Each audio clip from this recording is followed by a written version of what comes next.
O Concello de Cambados vai presentar no pleno ordinario deste mes de setembro un recoñecemento para a aprobación de facturas pendentes do pasado ano. A pesar de que a tramitación das mesmas foi correcta, as empresas retrasaron o envío da factura a este ano. Polo principio da anualidade orzamentaria non se pode aprobar o pago destas facturas sen levalas a pleno.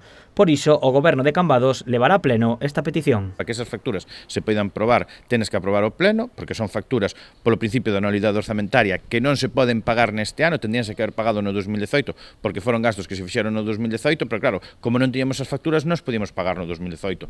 Por eso temos que pagar ahora. Para poder aprobar, para pagalas ahora, o pleno ten que aprobalas, así por lei, polo principio da anualidade. O importe total das facturas ascende a máis de 92.000 euros. Para facer fronte a este pago, o Goberno local dispoñerá de dúas partidas.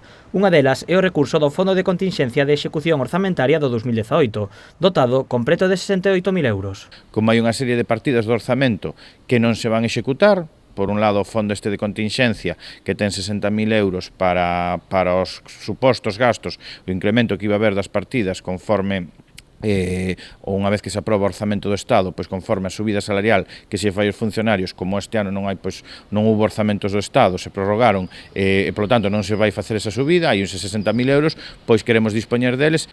A outra partida, cun importe de máis de 24.000 euros, corresponde á retribución dos cargos electos do Goberno municipal. E para o resto, ata chegar aos 92.000 euros, imos utilizar 24.000 euros que temos da partida de sueldos e salarios de órganos de goberno, dos edís que estamos traballando no Concello, e algúns pois están na oposición, e que non se utilizaron, que non se chegaron a pagar. Como o único soldo que hai aprobado é o salario da alcaldesa, co importe que queda na partida se cubre, pois utilizar eses cartos para poder pagar. O pleno terá lugar o último xoves deste mes.